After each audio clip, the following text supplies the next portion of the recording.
Hello बच्चों, नमस्ते and आप सभी का स्वागत है कैरियर बिल रेलवे एग्जामिनेशन के इस यूट्यूब चैनल पर। कैसे हैं आप सब लोग?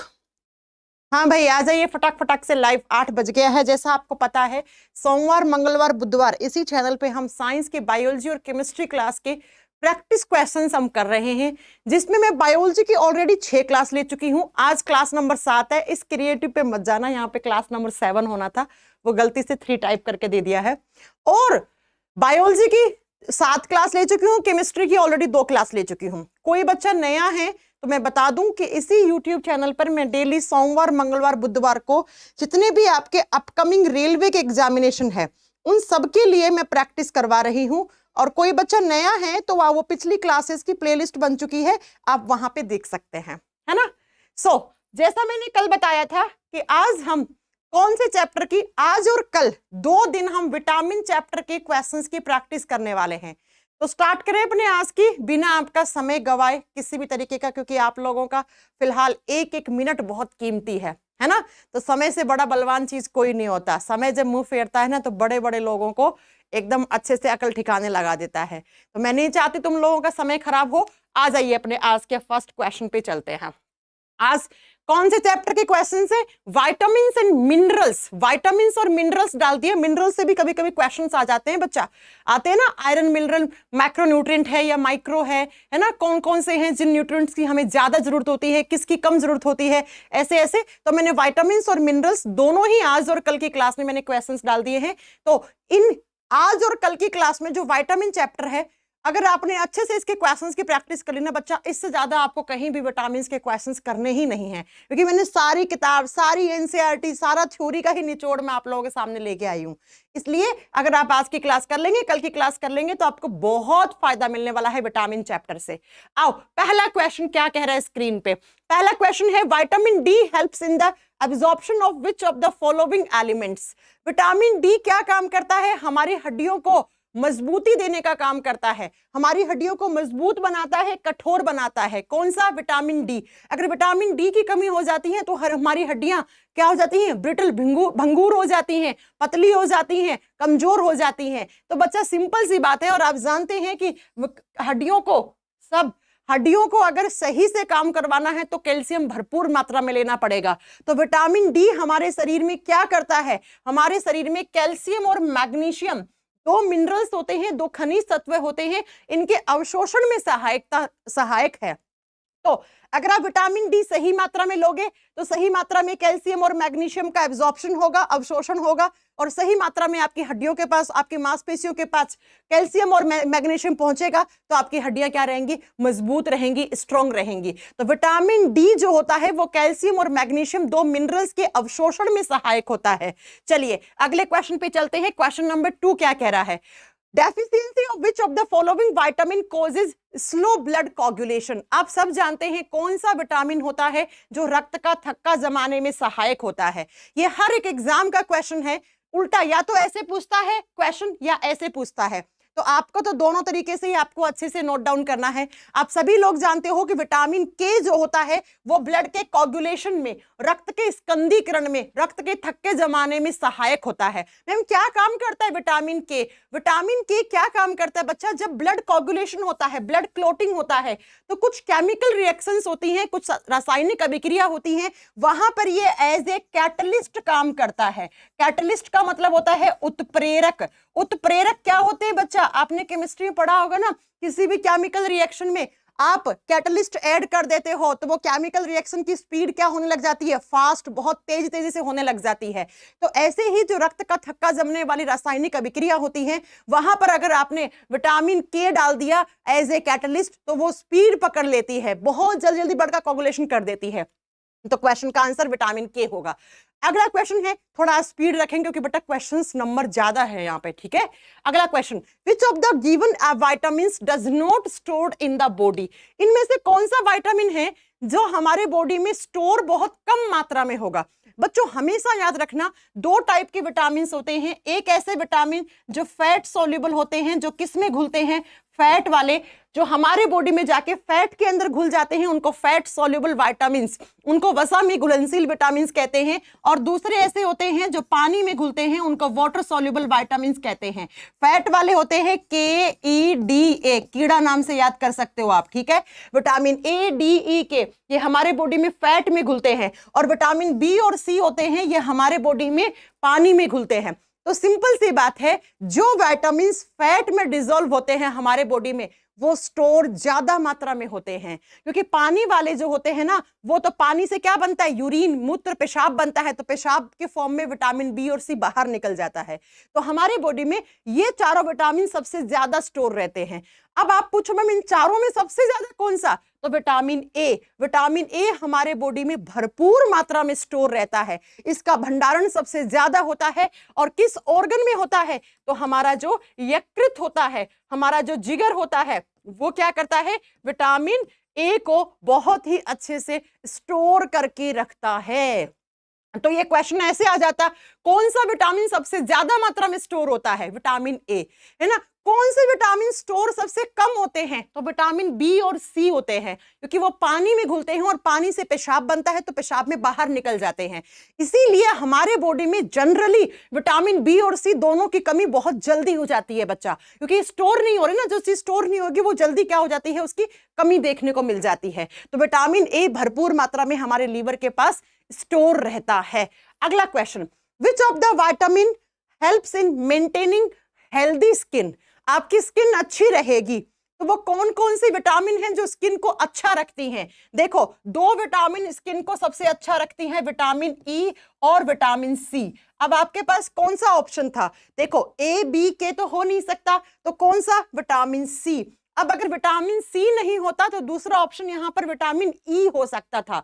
क्यों बच्चा, मैम विटामिन E और C ऐसा क्या करती हैं कि हमारी स्किन को ये हेल्दी रखने का काम करती हैं। तो सुनिए, विटामिन E और C की एक प्रॉपर्टी होती है, कौन सी, एंटीऑक्सीडेंट प्रॉपर्टी होती है।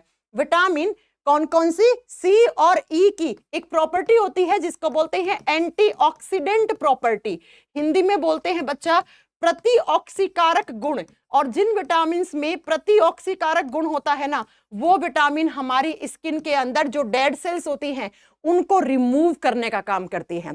तो हमारी स्किन के अंदर जो डेड सेल्स होती हैं उनको हटाने का काम विटामिन E और C करते हैं, जिससे हमारी स्किन अच्छी रहती है, स्किन में ग्लो रहता है, स्किन में झुर्रियां नहीं आएंगी, उम्र से पहले बुढ़ापा नहीं आएगा, है ना, अर्ली एजिंग नहीं होगी। तो विटामिन E और विटामिन C दोनों आपकी स्किन के लिए, त्वचा के लिए अच्छे होते हैं। अब बोथ में ऑप्शन आएगा तो दोनों कर देना। अब यहाँ पे E नहीं था तो हम क्या सही करेंगे, यहाँ पे हम विटामिन C सही करेंगे। अगला क्वेश्चन, नेक्स्ट क्वेश्चन आपकी स्क्रीन पे है, which of the following is caused by deficiency of thiamine. बेटा बायोलॉजी में थियामीन, ऐसे ही आप केमिस्ट्री में पढ़ते हो, जब भी थायो शब्द का मतलब, है ना, क्या होता है, केमिस्ट्री में थायो शब्द का मतलब होता है सल्फर।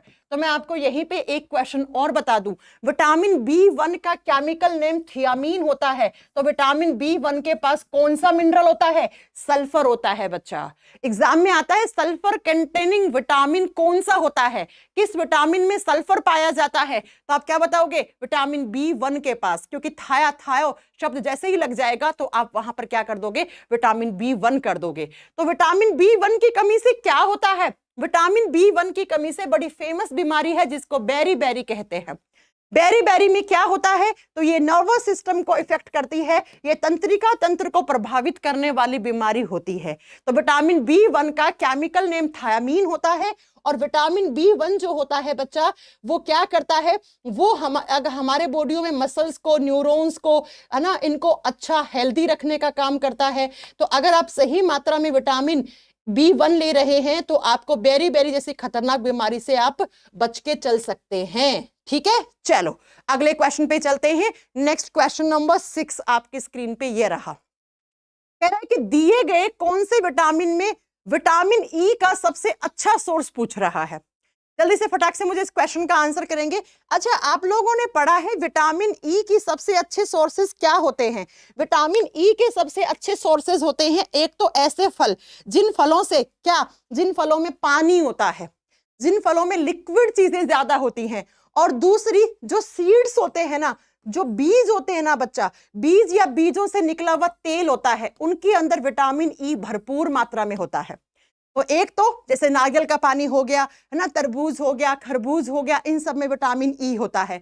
और साथ में आप बताओगे जो सीड्स होते हैं, है ना, वो सबसे अच्छा सोर्स माने जाते हैं विटामिन ई के। तो विटामिन ई के लिए यहां सबसे अच्छा सोर्स क्या होने वाला है? व्हीट ग्राम ऑयल, गेहूं के जो बीज का तेल होता है, गेहूं का जो बीज होता है ना, तेल होता है, उसमें भी एंटीऑक्सीडेंट प्रॉपर्टी होती है। और गेहूं के जो तेल निकलता है बच्चा, वो विटामिन ई का सबसे अच्छा सोर्स होता है। वो एंटीऑक्सीडेंट प्रॉपर्टी वाला होता है, बालों की ग्रोथ के लिए अच्छा होता है, स्किन के लिए अच्छा होता है, आपके हार्ट सेल्स के लिए अच्छा होता है, आपके मसल्स के लिए अच्छा होता है। तो यहाँ पे सबसे अच्छा ऑप्शन यहाँ पर देखो, यहाँ पर कोकोनट वाला वैसे ही नहीं हो सकता था, मस्टर्ड सीड होता तो एक बात अलग होती, ठीक है। तो व्हीट ग्राम ऑयल या व्हीट ग्राम सीड्स होते हैं ना, जो गेहूं के बीज या गेहूं के बीज के तेल निकलता है, वो सबसे अच्छा सोर्स होता है विटामिन ई के लिए। चलो अगला क्वेश्चन क्या कह रहा है? Which of the given is a good source of vitamin A? Vitamin A का कौन सा सोर्स इसमें से अच्छा है? वीडियो को भाई जो लोग देख रहे हैं वो साथ में लाइक भी करते चलेंगे, ठीक है। अगर आपको पढ़ाया हुआ अच्छा लग रहा है तो आपकी मॉरल ड्यूटी है कि आप वीडियो को लाइक भी करते चलेंगे साथ साथ में। चलो अगला क्वेश्चन क्या कह रहा है? अगला क्वेश्चन कह रहा है कि कौन सा विटामिन ए का अच्छा सोर्स है? बच्चों याद रखना, जो भी सब्जी फल हरे रंग के होते हैं, ग्रीन कलर के होते हैं, उनमें विटामिन ई भर भर के होता है। और साथ में जो ऑरेंज कलर के होते हैं, ऑरेंज नारंगी या येलो पीले रंग का होता है, जैसे पका हुआ आम, है ना, जैसे पपीता खाते हो, जैसे गाजर खाते हो, है ना, और जैसे हरी सब्जियों में तो आप सारे ही हरी सब्जियां, हरा साग खा रहे हो, तो उन सब के अंदर विटामिन ए भरपूर मात्रा में होता है। यहां पे सबसे अच्छा ऑप्शन होने वाला है, देखो कैरेट और पालक, दोनों ही अच्छे ऑप्शन है विटामिन ए के लिए। लेकिन दोनों में आपको एक चूज करना है तो आप पालक के साथ जाओगे। पालक देखो, गाजर में भी विटामिन ए भर भर के होता है, ऐसा नहीं है, गाजर में, पपीते में, है ना, पके हुए आम में, और जो हरी सब्जियां होती हैं, हरे साग, अब सर्दी आ रही है, हरे साग खाते हो तो विटामिन ए भरपूर मात्रा में खाते हो। तो इन दोनों में अच्छा ऑप्शन अगर आप मानोगे ना, अगर आप मेरे को कहोगे कौन सा अच्छा ऑप्शन है, तो पालक ज्यादा अच्छा ऑप्शन होगा, क्योंकि पालक में विटामिन ए के साथ साथ विटामिन बी के भी कंपाउंड्स अच्छे से होते हैं, ठीक है। चलिए, तो हरे और जो आपके नारंगी या पीले रंग के फल फ्रूट सब्जियां होती हैं, उन सब में विटामिन ए भरपूर मात्रा में पाया जाता है। चलिए अगला क्वेश्चन है, in which organ of the human body vitamin A is store? अभी बताया मैंने, विटामिन ए, डी, ई के चारों स्टोर होते हैं, लेकिन सबसे ज्यादा कौन सा विटामिन स्टोर होता है? हमारे यकृत के पास, हमारे जिगर के पास। तो विटामिन ए जो होता है वो सबसे ज्यादा होता है। अच्छा बच्चों, मैं एक छोटा सा आपको कॉन्सेप्ट पढ़ाना चाह रही हूं, जरा ध्यान से सुनिएगा। विटामिन ए जो होता है ना, उसका केमिकल नेम क्या होता है? आप जानते हो विटामिन ए का केमिकल नेम रेटिनोल होता है। ये सभी लोगों ने पढ़ा हुआ होता है। तो जैसे ही आप विटामिन ए खा रहे हो तो रेटिनोल आपके लीवर के पास जा रहा है, आपके यकृत के पास जा रहा है। लीवर पता है क्या करता है? लीवर रेटिनोल को बीटा कैरोटीन में ट्रांसफर कर देता है, बीटा कैरोटीन में ट्रांसफर कर देता है। और ये जो बीटा कैरोटीन होता है ना, ये आपकी आंखों के पास जाता है, और जो आपकी आंखों के अंदर जो सेल्स होती है ना, जो सेल्स आपको विजिबिलिटी के लिए होती हैं, जो आपको लाइट दिखाती हैं, डार्क लाइट दिखाती है ना, जो जिस वजह से आप देख पा रहे हो, आपकी आंखें कौन सी आंखों की कौन सी सेल्स की वजह से देख पा रहे हो आप? रोड सेल्स की वजह से आप देख पा रहे हो, क्योंकि आपकी रोड सेल्स अच्छी हैं बच्चा, इसलिए आप ये क्लास अच्छे से देख पा रहे हो। तो विटामिन ए जो है ना, वो रेटिनोल होता है। लीवर रेटिनोल को बीटा कैरोटीन में कन्वर्ट कर देता है, बदल देता है, और यही बीटा कैरोटीन हमारी आंखों की रोड सेल्स के पास जाता है। और रोड सेल्स जो होती हैं वो आपको दिखाई देने का काम करती हैं, वो आपको डार्क लाइट, लाइट तो आप जानते हैं डार्क लाइट है ना, दोनों लाइट दिखाने का काम करता है। इसी की वजह से आपकी विजिबिलिटी अच्छी है। अब अगर आप विटामिन ई भरपूर मात्रा में नहीं खाओगे तो लीवर के पास नहीं आएगा रेटिनोल, इसका मतलब लीवर बीटा कैरोटीन में नहीं कन्वर्ट कर पाएगा, इसका मतलब आपकी आंखों की रोड सेल्स के पास बीटा कैरोटीन पिगमेंट की कमी हो जाएगी, इसका मतलब रोड सेल्स में आप प्रॉब्लम हो जाएगी। तो आपको नाइट ब्लाइंडनेस, ज़ीरोप्थैल्मिया, कोरोनियल जीरोसिस, है ना, ये सारी बीमारियां को सामना करना पड़ सकता है। तो विटामिन ए हमारे बॉडी में जाके किस पिगमेंट में बदल जाता है? बीटा कैरोटीन में बदल जाता है। तो कभी कभी एग्जामिनर आपको कंफ्यूज करने के लिए बोल सकता है पालक में कौन सा पिगमेंट होता है, गाजर में। जैसे एक बार पूछा था बीपीएससी में कि जो गोल्डन राइस होते हैं वो कौन से विटामिन के लिए बनाए जाते हैं? गोल्डन राइस जिनको सुनहरे चावल कहते हैं, जो जेनेटिक इंजीनियरिंग से बनाए जाते हैं, है ना, जो जीई से बनाए जाते हैं, और उसमें बीटा कैरोटीन भरपूर मात्रा में होता है। तो विटामिन ए के सबसे अच्छे सोर्स होते हैं वो। चलिए next question, what is the common name of calciferol? Calci मतलब कैल्शियम, है ना, और कैल्शियम के अवशोषण में कौन सा विटामिन सहायक है? विटामिन डी सहायक है। अभी तो आपको पढ़ाया है, विटामिन डी हमारी हड्डियों को मजबूत बनाता है, स्ट्रॉन्ग बनाता है, और उनको कठोर रिजिड बनाने का काम करता है। विटामिन डी हमारे बॉडी में कैल्शियम और मैग्नीशियम के अब्जॉर्प्शन में सहायक होता है। तो जब तक आप विटामिन डी खा रहे हो तब तक आपके बॉडी में आपकी हड्डियां स्ट्रॉन्ग वगैरह हैं। अब मैं आपको एक बात बता दूं, विटामिन डी जो होता है उसका प्रोडक्शन हमारी स्किन में होता है। हमारी जो त्वचा होती है ना, skin is the largest organ, हमारे शरीर का सबसे बड़ा अंग त्वचा होती है, स्किन होता है। तो स्किन के अंदर विटामिन डी बनता है, और यही विटामिन डी फिर क्या करता है? ये कैल्शियम मैग्नीशियम के अवशोषण में सहायक होता है, और जिसकी वजह से हमारी हड्डियां मजबूत रहती हैं। ठीक है, विटामिन डी की जरूरत हमेशा रहती है, हर एक उम्र में रहती है। चलिए अगला क्वेश्चन है, दिए गए विकल्पों में से कौन सा विटामिन डी का सबसे अच्छा सोर्स है? इनमें से विटामिन डी का अच्छा सोर्स क्या है? अभी सर्दियां आ रही हैं तो क्या बोलते हैं? धूप में बैठ रहा हूं मतलब मैं अपनी विटामिन डी ले रहा हूं, ऐसे ही बोलते हैं ना। अब जरा सुनो, थोड़ा सा मैं आपका, कुछ लोग ना थोड़ा सा इसको गलत इंटरप्रेट करके पढ़ा देते हैं या पढ़ लेते हैं सनलाइट वाली बात को। देखो, सनलाइट जो होता है, सूर्य का प्रकाश होता है ना, हम जनरली कह देते हैं सनलाइट से विटामिन डी मिलता है। सनलाइट से विटामिन डी मिलता नहीं है। सनलाइट की प्रेजेंस में हमारी स्किन में, त्वचा में विटामिन डी थोड़ा तेजी से बनना शुरू हो जाता है। दोनों बात अलग है।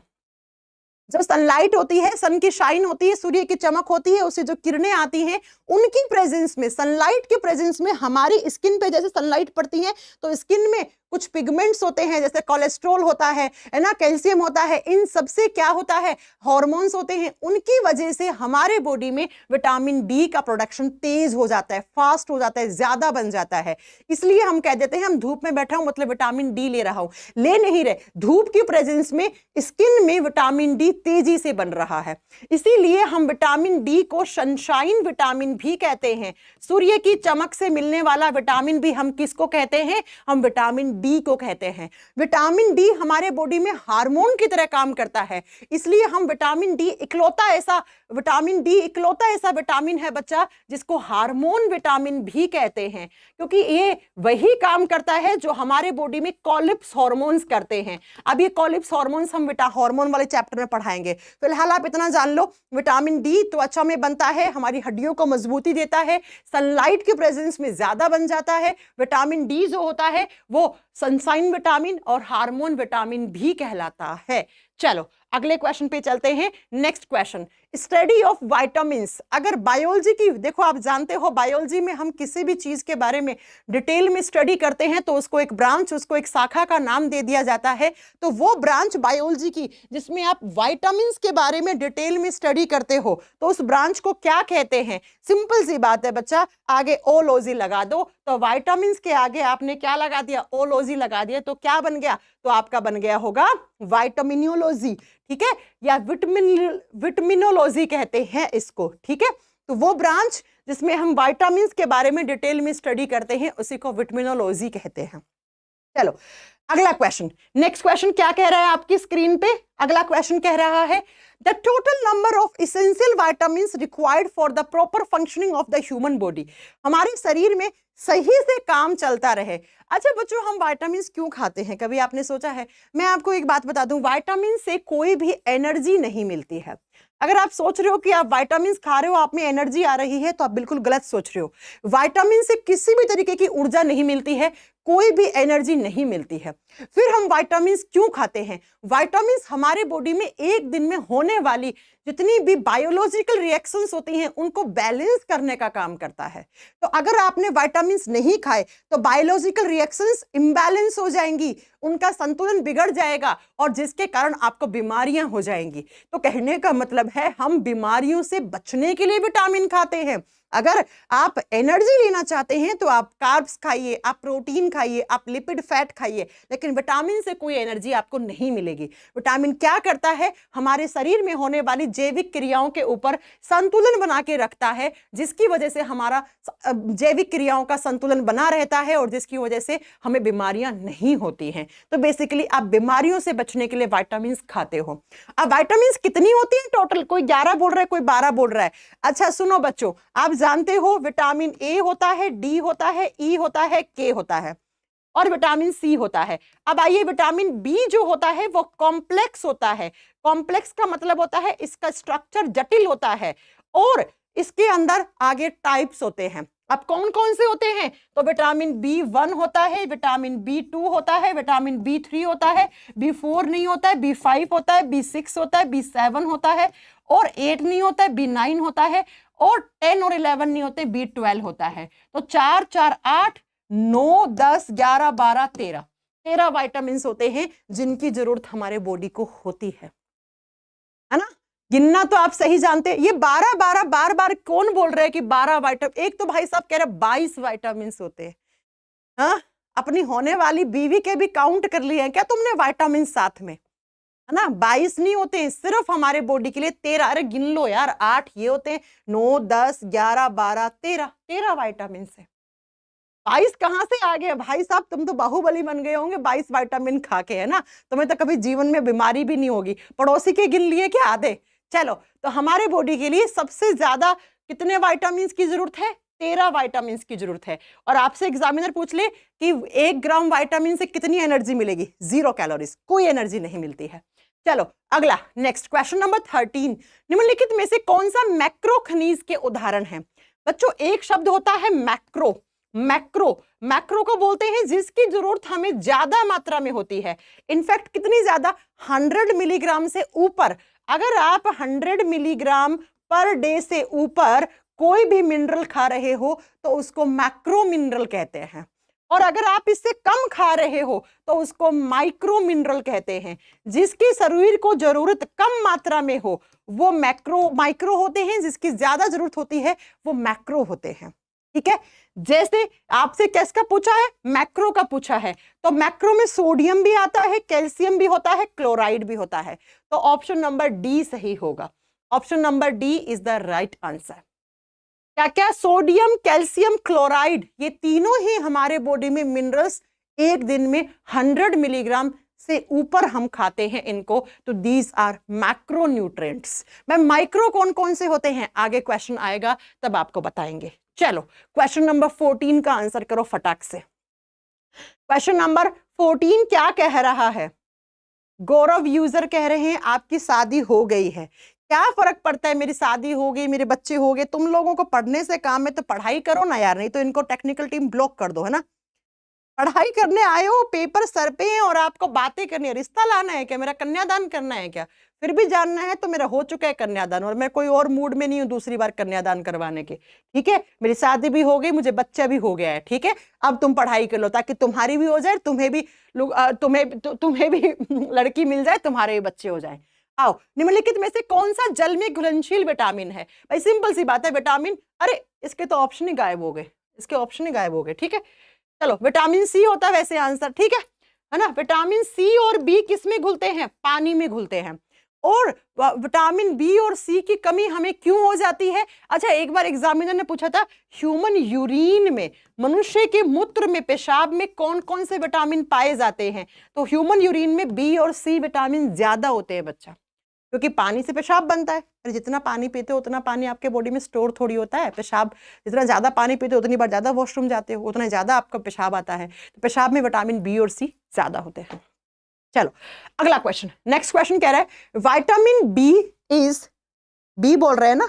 हाँ, vitamin B is dash soluble whose deficiency cause disease.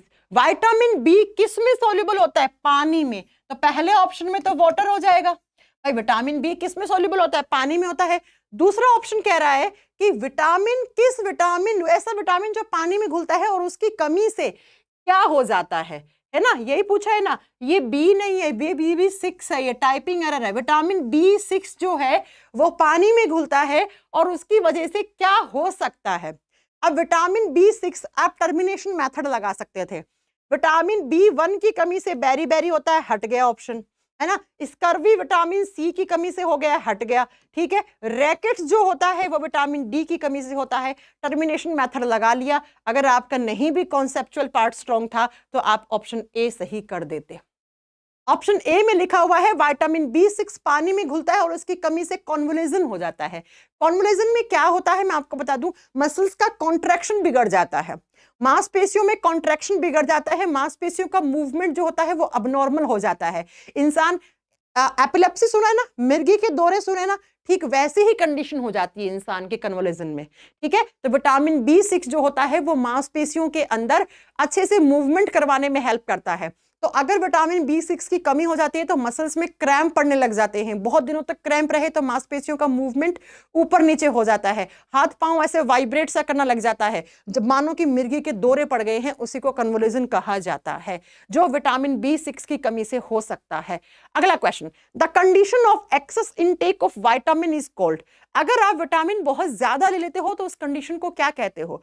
Biology में आप जानते हो हाइपो शब्द कहता है कम। अगर कोई चीज आपने अल्प ले ली, कम ले ली, तो उसके आगे हाइपो लगा हुआ होगा। अगर आपने कोई चीज ज्यादा ले ली तो उसके आगे हाइपर लगा हुआ होगा, ज्यादा वाले को हाइपर कहते हैं। तो बच्चा अगर आपने विटामिन ज्यादा ले ली तो उसको हाइपर विटामिनोसिस कहा जाता है। और तीसरे ऑप्शन में क्या है, एविटामिनोसिस। इसका मतलब होता है टोटल डेफिशिएंसी ऑफ विटामिन। भाई अगर आपके बॉडी में बिल्कुल ही विटामिन की कमी हो गई तब उसको कहा जाता है एविटोमाइनोसिस, ठीक है।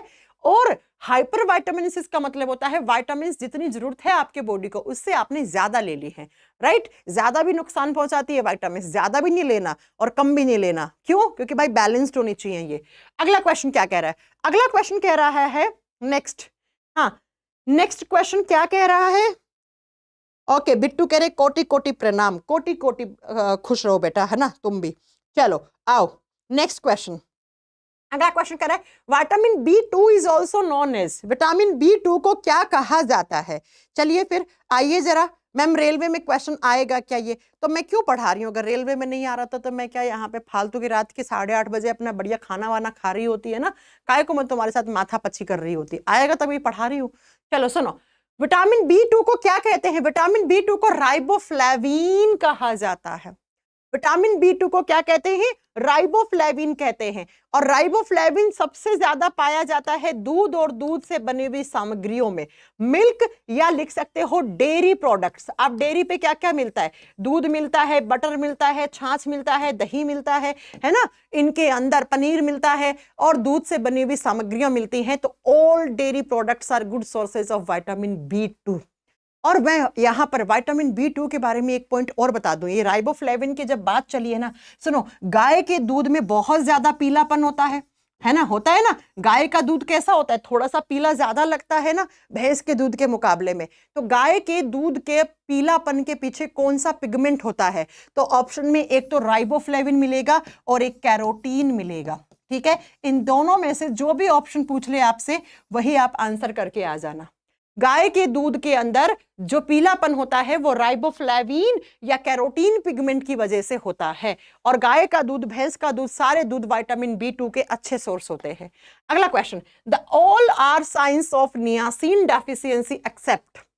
नियासिन, नियासिन विटामिन B3 को कहते हैं बच्चा। और विटामिन B3 की कमी से पेलेग्रा नाम का बीमारी होता है। पेलेग्रा को 4D डिजीज कहते हैं, 4 बीमारियां करता है। डी का मतलब 4D से शुरू होने वाली बीमारियां। अब देखो क्या क्या, एक डी का मतलब होता है डायरिया, दस्त लगने लग जाएंगे। एक डी का मतलब होता है डिमेंशिया, डिमेंशिया का मतलब लॉस ऑफ मेमोरी, बहुत अच्छे से मेंटली लॉस हो गया, मतलब मानसिक तौर पे कमजोर हो गया, पागल हो गया। डर्मेटाइटिस का मतलब स्किन में इंफेक्शन हो जाता है। और चौथे डी का मतलब होता है डेथ, ठीक है। तो पेलेग्रा बीमारी को ही हम क्या कहते हैं, 4D डिजीज, 4D रोग कहते हैं, जो बीमारियां डी से शुरू होती हैं, डिमेंशिया, डर्मेटाइटिस, डायरिया और डेथ। अब बताओ, विटामिन B3 की कमी से क्या नहीं होता? हेयर लॉस नहीं होता। बाल झड़ते हैं आपके विटामिन B और B5 और B7 की कमी से। विटामिन B5 और B7 की कमी होती है तब आपके बाल झड़ते हैं। अब इसका मतलब ये नहीं है सिर्फ विटामिन की कमी से बाल झड़ते हैं, नहीं, अगर आपके बॉडी में प्रोटीन की कमी होगी तब भी आपके बाल झड़ेंगे। अगर आपके बालों के अंदर डेंड्रफ, किसी फंगस का इन्फेक्शन हो गया तब भी आपके बाल झड़ेंगे। अगर आपके बॉडी में माल न्यूट्रिशन हो गया, आपके बॉडी में न्यूट्रिशंस बैलेंस नहीं है तब भी आपके बाल झड़ेंगे। आपके बालों के पास किसकी कैल्शियम फास्फोरस की कमी है तब भी आपके बाल झड़ेंगे। ठीक है, तो बाल झड़ने का एक कारण होता है विटामिन की डेफिशिएंसी। ठीक है, चलो अगले क्वेश्चन पे चलते हैं। Question number 19, anti pellagric vitamin is considered to be. भाई पेलेग्रा किस विटामिन की कमी से होता है? विटामिन B3 की। तो अगर विटामिन B3 सही लोगे तो बच्चा क्या, पेलेग्रा से बच जाओगे। और विटामिन B3 को क्या बोलते हैं? नियासिन, या इसी को निकोटिन एसिड भी कहा जाता है। इसका दूसरा नाम क्या होता है? निकोटिन अम्ल भी होता है। ठीक है, नियासिन या निकोटिन अम्ल विटामिन B3 को कहा जाता है। फोलिक एसिड विटामिन B9 को कहते हैं। एस्कॉर्बिक एसिड विटामिन C को कहते हैं। क्लोरीन तो एक मिनरल होता है जो हम पानी से ले लेते हैं, क्लोरीन को। ठीक है, चलो अगला क्वेश्चन। नेक्स्ट क्वेश्चन कह रहा है the mall nutrition disease in man is. Mall nutrition का मतलब है कुपोषण। अगर आपको कुपोषण हो गया तो क्या हो जाएगा? मैम आप हमारे जैसे गरीब बच्चों के लिए राकेश यादव सर की तरह 200 रुपए में बैच कर दो, तो आप ये चीज राकेश सर को ही बोल देना, वो ही करवा देंगे। ठीक है, ओके, चलो नेक्स्ट क्वेश्चन पे आओ आप। अरे जो लोग बैच नहीं ले सकते वो यूट्यूब से पढ़ाई करो ना। कौन कहता है तुम्हें जबरदस्ती बैच लो है? तुम 200 भी मत खर्च करो, तुम यहां से पढ़ो ना। चलो आइए, नेक्स्ट क्वेश्चन क्या कह रहा है। और भाई जो वीडियो को लाइक नहीं कर रहे हैं, ऐसा क्या है तुम लोगों की? जितने लोग देख रहे हो एटलीस्ट उतने तो वीडियो में लाइक होने चाहिए ना। कुछ ऐसे साथी लोग होते हैं जो चुपके चुपके पढ़ाई कर रहे होते हैं लेकिन वीडियो लाइक करने में उन्हें जोर आता है ना। जैसे मैम ने जान मांग ली हो इनसे, तुमसे वीडियो लाइक नहीं हो रहा है और तुम्हें मैडम ना जितना कहे उतना फीस कम कर दें बैच की, है ना। चलो आओ, मनुष्य में कुपोषण रोग कौन सा है इनमें से? देखो बच्चा, कुपोषण डिजीज कौन कौन सी है? कुपोषण का मतलब है कोई ना कोई डेफिशिएंसी से हुई है। अब जरा सुनो, पहला है क्रीडुचेट सिंड्रोम। ये जो सिंड्रोम है ये क्रोमोसोमल डिसऑर्डर है। जो 5वां क्रोमोसोम का पेयर होता है उसमें गड़बड़ होने से ये होता है। बच्चा जब रोता है तो ऐसा लगता है बिल्ली रो रही है, बिल्ली की जैसी आवाज निकालता है। ठीक है, क्लाइनफेल्टर सिंड्रोम से होता है, मेल के एलोसोम में प्रॉब्लम होने से होता है। एडवर्ड सिंड्रोम 18वें पेयर क्रोमोसोम में गड़बड़ होने से होता है। तो बचा कौन सा? बचाव होगा तीसरा। तीसरा क्या होता है? जब बच्चों को भरपूर मात्रा में प्रोटीन विटामिन्स वाला खाना नहीं मिल पाता है तो बच्चों की पसलियां पतली हो जाती हैं, हाथ यहां से एकदम पतले दिखेंगे, पसलियां आप काउंट कर लोगे, उनकी छाती में जो पसलियां होती है ना इतनी पतली होती है, स्किन पतली हो जाती है, हड्डी दिखना शुरू हो जाती है और पेट फूल के सेव जैसा हो जाता है। तो उसी सिंड्रोम को हम क्या कहते हैं? पोर्ट बेली सिंड्रोम कहते हैं बच्चा, पोर्ट बेली सिंड्रोम कहते हैं। तो उन बच्चों को, जिन बच्चों को भरपूर मात्रा में विटामिन्स, भरपूर मात्रा में कार्बोहाइड्रेट, भरपूर मात्रा में जितनी उनके शरीर को जरूरत है उतना नहीं मिल पाया तो वो कुपोषण के शिकार हो गए। देखे होंगे ना ऐसे बच्चे, शरीर हाथ पांव पतले पतले हैं, है ना, मुंह पतला पतला है, लंबा सा है सर, बाल झड़ रहे हैं, बाल बिल्कुल एकदम छोटे छोटे हैं, वहीं जहां से उगे वहीं पर एकदम बाल दब गए और पेट कैसा हो गया? फूल गया, कैसा? सेव के जैसा। तो उसी को पोर्ट बेली सिंड्रोम कहा जाता है, उसी को पोर्ट बेली सिंड्रोम कहा जाता है। अगला question, Arun gums often bleed. Arun नाम का लड़का है, अरुण सुरेश कोई भी हो सकता है, उसके जो गम्स हैं, उसके जो मसूड़े हैं, उनके अंदर बहुत ज्यादा खून आ रहा है। जो वो ब्रश करता है तो उसके मसूड़ों में खून आने लग जाता है। तो ये किस विटामिन की डेफिशिएंसी से हो सकता है? आप सब जानते हो विटामिन सी की अगर कमी हो जाती है तो मसूड़ों से खून निकलना शुरू हो जाता है। कहीं पे चोट लगी है तो वो घाव आसानी से भरता नहीं है। क्यों? क्योंकि विटामिन सी जो होता है वो घाव भरने में सहायक होता है, वो वुंड को हील करने का काम करता है। तो अगर विटामिन सी की बहुत ज्यादा कमी हो गई तो ब्रश करते हो तो मसूड़ों से खून आना शुरू हो जाता है। कहीं कोई चोट लग गई तो वो घाव आसानी से भरेगा नहीं। तो विटामिन सी की कमी हो गई है, इसलिए उसके क्या हो रहा है? उसके बॉडी से खून, मसूड़ों से खून निकल रहा है। अगला क्वेश्चन कह रहा है deficiency of tocopherol in the human body causes this disease. अच्छा, टोकोफेरोल किस विटामिन को कहते हैं? टोकोफेरोल किस विटामिन को कहते हैं? हाँ अविनाश, कोई बात नहीं बच्चा, आप टेक्निकल टीम को फोन कर लो। अगर आप बहुत ज्यादा गरीब हो, आप कोई बात नहीं, टेक्निकल टीम को बोल देना, मेरा नाम ले लेना, वो आपको एडमिशन करवा देंगे, कोई बात नहीं। तुम पढ़ने वाले बच्चे हो तो बच्चा फीस कभी भी तुम्हारे लिए कोई भी रोक टोक का सवाल हो ही नहीं सकती। ठीक है, चलो आइए नेक्स्ट क्वेश्चन कह रहा है मानव शरीर में टोकोफेरोल की कमी से क्या स्थिति बन जाती है? टोकोफेरोल विटामिन ई को बोलते हैं। अब विटामिन ई की कमी से क्या बांझपन आ जाता है, इनफर्टिलिटी आ जाती है। मैम ऐसा क्यों होता है? चलो थोड़ा सा इसको डिस्कस करते हैं। बच्चों जो विटामिन ई होता है ना, वो आपकी गैमेट सेल्स को अच्छा रखने का काम करता है। गैमेट सेल्स को बोलते हैं जनन कोशिकाएं, जो जनन में सहायक होती हैं। लड़कों के अंदर मेल बॉडी में जो स्पर्म्स, शुक्राणु कहते हैं, और लड़कियों के अंदर जो ओवा होती हैं जिनको अंडाणु या डिंब कहा जाता है, तो इनको हेल्दी रखने का काम करती है विटामिन ई। तो अगर विटामिन ई की कमी होगी तो जो गैमेट सेल्स है वो सही से काम नहीं कर पाती है। इसका मतलब जो गैमेट सेल जनन करवाने वाली कोशिकाएं हैं वही सही से नहीं मैच्योर हो पाएंगी, तो जनन नहीं हो पाएगा, रिप्रोडक्शन नहीं हो पाएगा। तो ऐसे पेरेंट्स क्या नहीं बन पाते, मतलब माँ और पापा नहीं बन पाते, तो इसको इनफर्टिलिटी कहा जाता है, बांझपन कहा जाता है। और मैं आपके जनरल नॉलेज के लिए एक बात बता दूं, बांझ सिर्फ लड़कियां नहीं होती, लड़के भी होते हैं। ठीक है, मतलब ऐसा लड़का जिसके अंदर स्पर्म्स का काउंट कम हो गया, या फिर उसके स्पर्म्स की क्वालिटी बेकार हो गई, या स्पर्म्स की सेल्स की बनना ही बंद हो गए हैं, है ना। लड़की के अंदर ओवा बन रहा है तो वो गलती किसकी? वो लड़के की गलती है, तो ऐसा लड़का भी बांझ कहलाता है। ठीक है, लेकिन हम ऐसे समाज में रहते हैं जहां पे अगर कोई महिला का बच्चा नहीं हो रहा तो हम जनरली बोल देते हैं ये बांझ है, इसमें ही कमी है। नो, दोनों में 50-50% योगदान है। लड़के की भी रिपोर्ट्स आपको चेक करने की जरूरत है। ठीक है, तो बांझ लड़का लड़की दोनों हो सकते हैं। आइए अगला question, next question. Carr Price reaction is use to detect. Carr Price अभिक्रिया किसका पता लगाने के लिए की जाती है? कैरप्राइस अभिक्रिया बीटा कैरोटीन का पता लगाने के लिए की जाती है। अब बच्चा बीटा कैरोटीन अभी तो पढ़ाया मैंने कि बीटा कैरोटीन कौन से विटामिन से मिलता है? हमें बीटा कैरोटीन विटामिन ए से मिलता है। तो विटामिन ए की जो अच्छा इसमें कुछ नहीं करते हैं, इस रिएक्शन में ये पता करते हैं कि भाई कुछ डाइज होती हैं उनकी हेल्प से, कि जो भी सोर्सेज होते हैं जो विटामिन ए के होते हैं उनके अंदर देखते हैं कि बीटा कैरोटीन कितना है। अब बीटा कैरोटीन जैसे गाजर में बहुत ज्यादा होता है, पालक में ज्यादा होता है, पपीते में ज्यादा होता है, तो ये अच्छे सोर्स हैं। और जो कुछ ऐसे सोर्स होते हैं जिनके अंदर बीटा कैरोटीन होता है लेकिन कम होता है, तो उसका पता लगाने के लिए कैरप्राइस रिएक्शन यूज की जाती है। अगला question, creatinuria is caused due to the deficiency of vitamin. किस विटामिन की कमी से क्रेटिन्यूरिया हो सकता है? क्रेटिन्यूरिया होता क्या है पहले तो आपको ये पता होना चाहिए, है ना। जल्दी से मुझे कमेंट करके ये बताओ कि क्रेटिन्यूरिया होता क्या है, इसमें क्या हो जाता है, बताओ जरा। मैं सबके कमेंट्स पढ़ रही हूँ, कौन बच्चा सही आंसर देता है बताओ जरा। क्रेटिन्यूरिया होता क्या है? देखो, जब आपके यूरिन के अंदर, यूरिन है, पेशाब है, पेशाब के अंदर किसकी मात्रा ज्यादा हो जाए?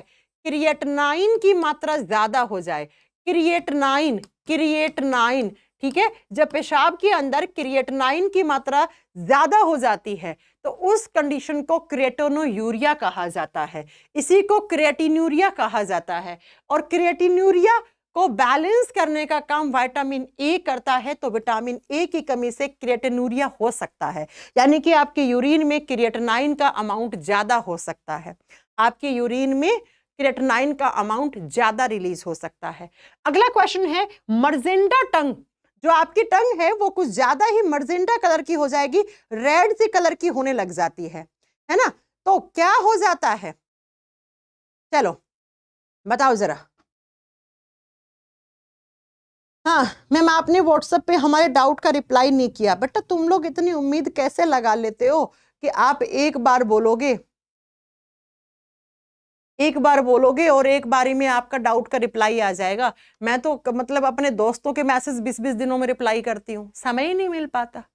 एक तो लड़कियां, लड़कियों का जीवन कहीं गुना ज़्यादा टफ होता है लड़कों के मुकाबले में, और स्पेशली जब बच्चा हो जाता है उसके बाद। मेरा छोटा सा बच्चा है, उसको टाइम देती हूँ, कंटेंट बनाती हूँ, पढ़ाती हूँ, खाना भी खाती हूँ, डेली काम भी करती हूँ। अब तुम्हें लग रहा है तुमने मैम को एक डाउट मैसेज भेजा तो इधर से टिक 1 सेकंड में आपका रिप्लाई आ जाएगा।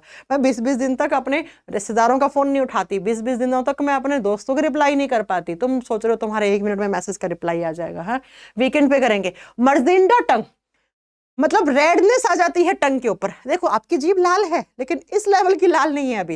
लेकिन अगर आप विटामिन B2 जिसको राइबोफ्लेविन कहते हैं, अगर ये आप सही मात्रा में नहीं खाओगे तो आपकी जो टंग है ना, आपकी जीभ है ना, वो एक्सेस रेड हो जाती है।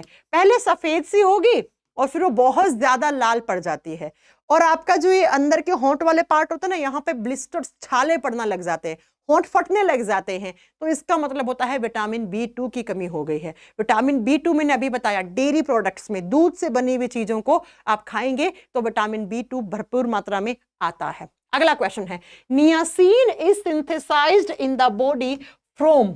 नियासिन, अरे अभी मैंने एक चीज पढ़ाई, नियासिन विटामिन B3 को बोलते हैं, और विटामिन B3 जो होता है उसको नियासिन भी कहते हैं, और दूसरा नाम क्या बताया था अभी, निकोटिन एसिड भी कहते हैं, निकोटिन अम्ल भी कहते हैं। तो मैम इस एसिड को बनाने के लिए, इस विटामिन को बनाने के लिए क्या चाहिए, अमीनो एसिड चाहिए, अमीनो अम्ल चाहिए। तो ये सारे अमीनो अम्ल हैं। तो आपसे पूछ रहा है इनमें से कौन सा अमीनो अम्ल है जो विटामिन B3 के सिंथेसिस होने में हेल्प करेगा। तो जरा बताइए कौन सा विटामिन B3 को, है ना, B3 को बनाने के लिए कौन सा अमीनो अम्ल जरूरी है बच्चा। आप जानते हैं ना हमारे बॉडी में टोटल 20 टाइप के अमीनो एसिड की जरूरत होती है। कुल 20 प्रकार के अमीनो अम्ल चाहिए होते हैं। कुछ होते हैं जो हमारा बॉडी खुद बनाता है, कुछ आप डाइट की फॉर्म में बाहर से लेते हो। इन 20 में सबसे सिंपलेस्ट अमीनो एसिड होता है ग्लाइसिन, है ना। Glycine is the simplest amino acid. किसके एग्जाम में पूछा हुआ है, एसएससी जीडी के पेपर में पूछा हुआ क्वेश्चन है। तो आप पूछ रहे हैं कि कौन सा एक अमीनो अम्ल है इनमें से जो नियासिन को सिंथेसिस होने के लिए चाहिए, दैट इज ट्रिप्टोफैन।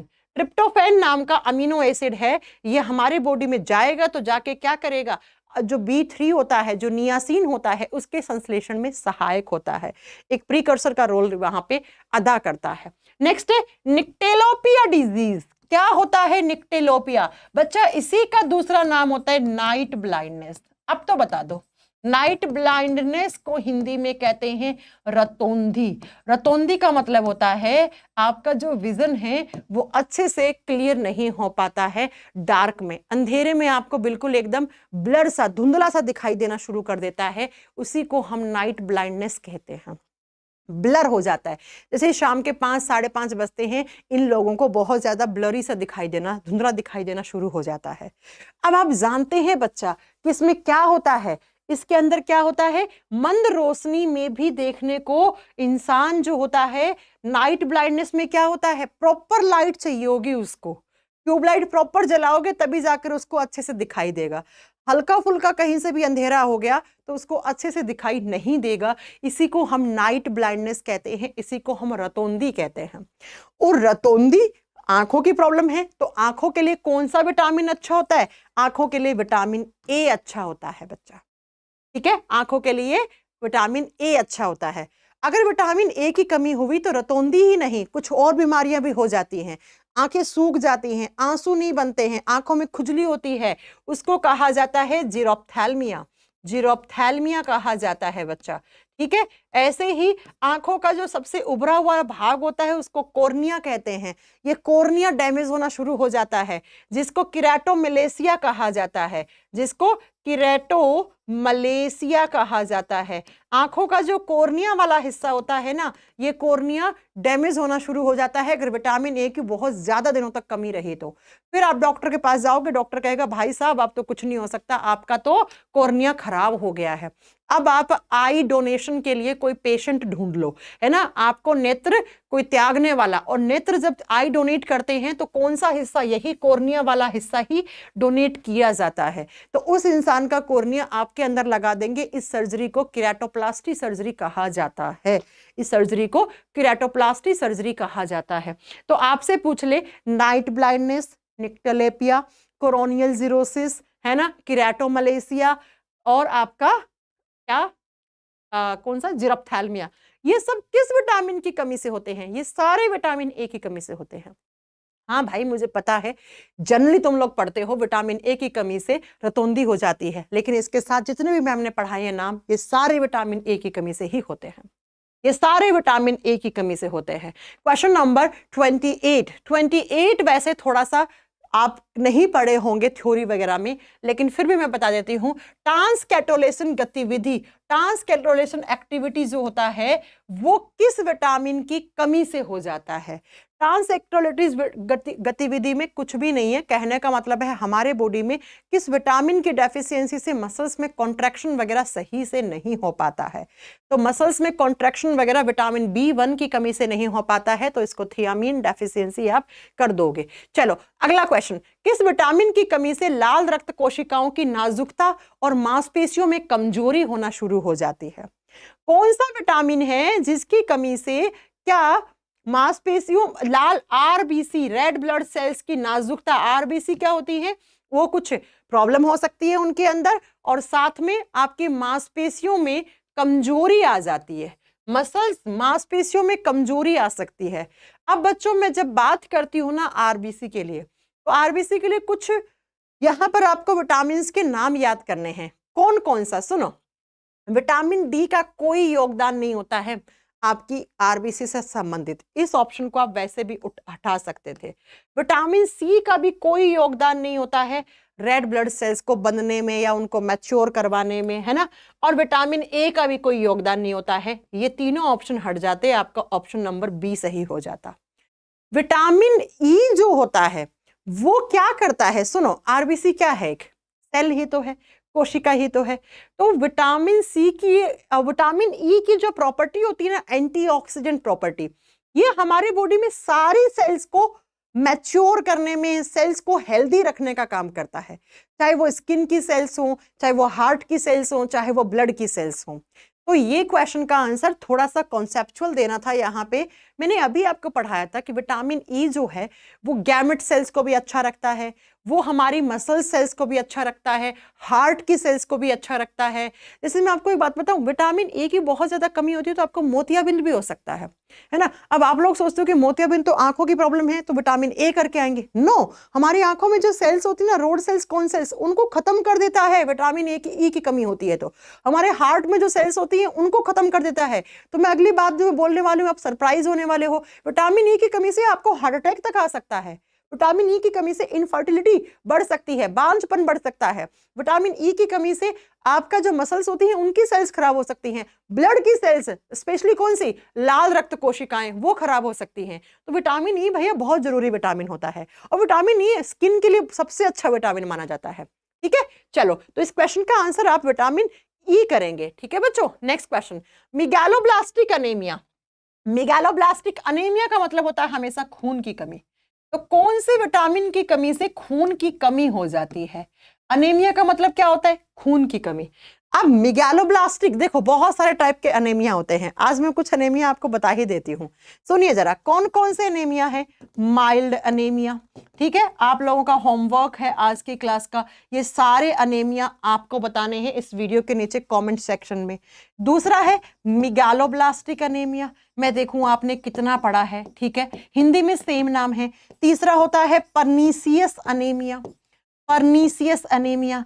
एक होता है थैलेसेमिया, थैलेसेमिया, ठीक है, और एक होता है बच्चा आपका sickle cell anaemia, sickle cell anaemia, ठीक है। एक ऐसा ही शायद मैंने क्वेश्चन डाला होगा, सिडेरोसिस अनीमिया भी होगा ना, होना चाहिए, हाँ ये रहा, सिडेरोब्लास्टिक अनीमिया, लिख दो, एक और लिखो, सिडेरोब्लास्टिक अनीमिया, सिडेरोब्लास्टिक अनीमिया।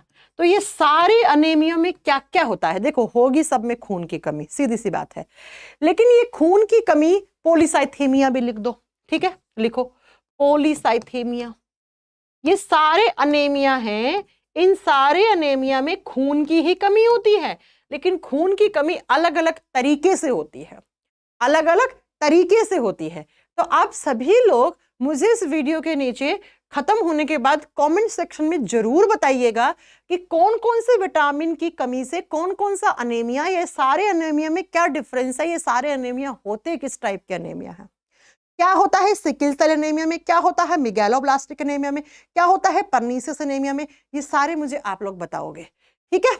जबकि यहां पर मैं क्वेश्चन का आंसर कर देती हूं, विटामिन जो B9 होता है, जिसको फोलिक एसिड या मैलिक एसिड कहते हैं, इसकी कमी से मेगालोब्लास्टिक एनीमिया होता है, ठीक है। विटामिन B9 जो होता है, और विटामिन B9 जो होता है वो प्रेगनेंसी के दौरान एक महिला के लिए सबसे जरूरी विटामिन होता है। क्यों? क्योंकि प्रेगनेंसी के समय माँ को भी खूब सारा खून चाहिए, और माँ अपने बच्चे को भी शुरुआती तौर पे खून देती है, तो उस बच्चे के लिए भी बहुत सही मात्रा में फोलिक एसिड या मैलिक एसिड की जरूरत होती है। इसीलिए डॉक्टर जैसे ही पता लगता है कि कोई भी महिला है वो माँ बनने वाली है, उसने कंसीव कर लिया है, शी इज प्रेग्नेंट, तो सबसे पहले उसका फोलिक एसिड स्टार्ट करवाता है, ठीक है बच्चों। तो यहां पर आंसर डी होने वाला है। बाकी आप लोग मुझे क्वेश्चन का कमेंट सेक्शन में टाइप करके बताइएगा कि आप इनमें से किस किस विटामिन को जानते हो, ठीक है, आप इस किस किस विटामिन को जानते हो। चलिए, हाँ, इस विटामिन में, विटामिन B9 में आयरन होता है, लोहा होता है, बिल्कुल सही बात है। Which of the following pair is not correctly match, कौन सा जोड़ा है जो सही से नहीं मिलाया गया है? पहला ही जोड़ा है भैया vitamin B4 pellagra, vitamin B4 होता ही नहीं है बच्चा। पेलेग्रा तो विटामिन B3 की कमी से होता है। विटामिन B12 जो होता है उसकी कमी से परनीसियस एनीमिया होता है, घातक खून की कमी होती है, बिल्कुल सही है। विटामिन C की कमी से स्कर्वी नाम का बीमारी होता है, बिल्कुल सही है। विटामिन B1 की कमी से बेरी बेरी डिजीज होती है, बिल्कुल सही है। जबकि विटामिन B4 तो कुछ होता ही नहीं है, ठीक है। तो इस क्वेश्चन का आंसर ए ऑप्शन हो जाएगा। चलिए, तो फिर ये आज की क्लास थी बच्चा। अभी विटामिन्स की जो बाकी के क्वेश्चंस हैं वो कल की क्लास में डिस्कस करेंगे, क्योंकि मेरा अभी एक और क्लास है पेड कोर्स में, है ना। तो आज वो सुबह नहीं ले पाई थी तो रात में करवाई है। तो अभी के लिए इतना ही है। आज थोड़ा क्लास को पहले इसलिए छोड़ रही हूँ, मेरी एक क्लास और है अभी, तो थोड़ा 5-7 मिनट का रेस्ट करूंगी, उसके बाद दूसरी क्लास में जाऊंगी, ठीक है बच्चों। थैंक यू सो मच बच्चों क्लास को ज्वाइन करने के लिए। अगर आपको कंटेंट अच्छा लगता है, मेरा पढ़ाया हुआ अच्छा लगता है, तो प्लीज करके आप वीडियो को लाइक कर दें, और साइंस बाय काजल सिहाग नाम से टेलीग्राम चैनल है मेरा, उसको ज्वाइन कर लीजिए। इसका PDF मैं वहां पे अपलोड कर दूंगी, ठीक है, वहां पे अपलोड। कल वाली क्लास का भी PDF मैं ऑलरेडी कर चुकी हूं, आज वाली क्लास का भी मैं PDF कर दूंगी वहां पे। तो आप लोगों को अगर PDF चाहिए तो आप साइंस बाय काजल सिहाग नाम से, ये है ना साइंस बाय काजल सिहाग नाम से, तो इस नाम से आपको टेलीग्राम चैनल ज्वाइन कर लेना है। बाकी वीडियो के नीचे लिंक में भी आपको शायद PDF मिलता है ना, तो वहां से भी आ ले सकते हैं। कैसी लगी क्लास बिल्कुल कमेंट करके जरूर बताना है आप लोगों को, है ना। आपके अच्छे अच्छे कमेंट्स का मैं हमेशा इंतजार करती हूँ। अगर क्लास अच्छी लगी है तो वीडियो को लाइक कर दो, चैनल को सब्सक्राइब कर दो। मिलते हैं कल की क्लास में, बिल्कुल आपका समय खराब नहीं करूंगी। Thank you so much, bye bye, take care.